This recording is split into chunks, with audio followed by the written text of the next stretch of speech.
আসসালামু আলাইকুম, welcome to my YouTube channel. আজকে আমি আপনাদেরকে খুবই সুন্দর একটা গলার ডিজাইন তৈরি করে দেখাবো। তার জন্য প্রথমে আমি কাপড়ে গলাটা এঁকে নিয়েছি। তারপরে এখানে আমি একটা পাতার শেপ করে একটা কাগজ কেটে নিয়েছি। সেই কাগজের মাপে গলায় এখানে আমি ডিজাইনটা এঁকে নিব। এখানে আমি ডিজাইনটা প্রথমে যে কালার পেন্সিল দিয়ে আঁকছিলাম সেটা দিয়ে দেখা যাচ্ছে না, তাই আমি পেন্সিলটাকে আবার পরিবর্তন করে নিলাম। এখন আমি গলায় এভাবে করে ডিজাইনটা এঁকে নিব। আপনারা চাইলে এরকম মোটা কাগজ কেটে নিয়ে ডিজাইনটা তৈরি করতে পারেন, আর না হলে আমার মতো এরকম এভাবেও এঁকে নিতে পারেন।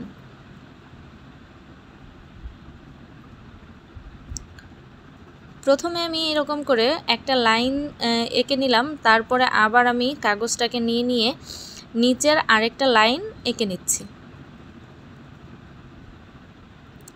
দ্বিতীয় যে লাইনটা হবে সেখানে আমি 5টা পাতা এভাবে করে এঁকে নিব। তারপরের লাইনে 4টা, তারপরের লাইনে আঁকবো 3টা। এভাবে করেই আমি ডিজাইনটা শেষ করব।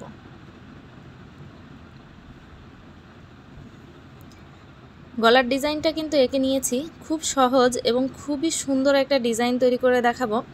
এখন আমি যে আঠাটা ব্যবহার করব ডিজাইনটা তৈরি করার জন্য, সেই আঠাটার নাম হচ্ছে B6000। আর নিয়ে নিচ্ছি এখানে স্টোন।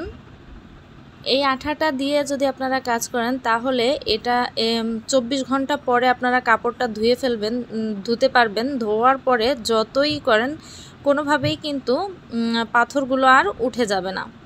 তারপরে আমি এখানে একটা কটন নিয়ে নিচ্ছি। কটনের মাথায় হালকা করে একটু আঠা লাগিয়ে নিয়েছি। তারপরে আমি পাথরগুলোকে গলার মাঝখানে যে লাইনটা করলাম আঠা দিয়ে, সেই লাইনের মধ্যে লাগিয়ে নিচ্ছি।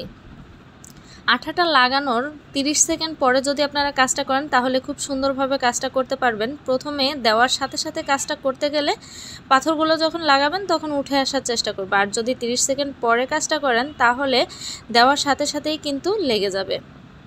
আমি এভাবে করে গলার মাঝখানে যে লাইনটা দিয়েছি সেই লাইনটা পাথরগুলো লাগিয়ে নিব। আপনারা চাইলে হাতের কাছে যদি এই আঠাটা না থাকে তাহলে ফেব্রিক যে গ্লুটা আছে, ফেব্রিক গ্লু, সেই আঠাটা দিয়েও কিন্তু আপনারা এই কাজটা করে নিতে পারবেন। তবে আমার কাছে মনে হয় সব থেকে এই আঠাটাই ভালো।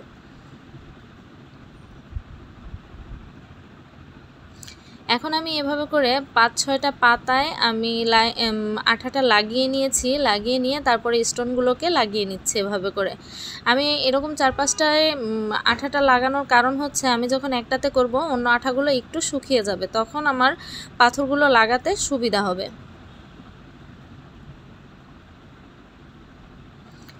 খুব সহজেই অল্প সময়ের মধ্যেই কিন্তু ডিজাইনটা তৈরি করে নিতে পারবেন। একদম সেলাই করার কোনো ঝামেলা ছাড়াই কিন্তু ডিজাইনটা তৈরি করে নিতে পারবেন। এভাবে করে আমি 3-4টা পাতায় প্রথমে আঠাটাকে লাগিয়ে নিচ্ছি, তারপরে পাথরগুলোকে লাগিয়ে নিচ্ছি। আঠাটা একটু বেশি করে দিবেন, তাহলে কিন্তু আর কোনোভাবে উঠে যাওয়ার সম্ভাবনা থাকবে না।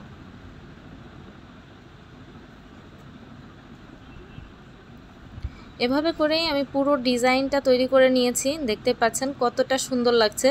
আরও একটু সুন্দর করার জন্য আমি ভেতরে কিছু এইরকম ড্রপ শেপের পাথর লাগিয়ে নিব। আপনারা চাইলে এখানে মিরর লাগাতে পারেন।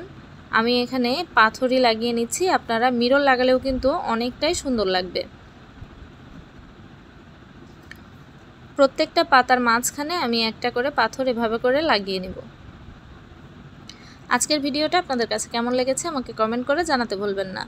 ভিডিওটা ভালো লাগলে লাইক করবেন, কমেন্ট করবেন এবং আমার চ্যানেলটা সাবস্ক্রাইব করে পাশের বেল আইকনটি অল ক্লিক করে রাখবেন, যাতে আমি কোনো নতুন ভিডিও ছাড়ার সাথে সাথে নোটিফিকেশনটি আপনাদের কাছে পৌঁছে যায়। আজকের মতো বিদায় নিচ্ছি। আসসালামু আলাইকুম, আল্লাহ হাফেজ।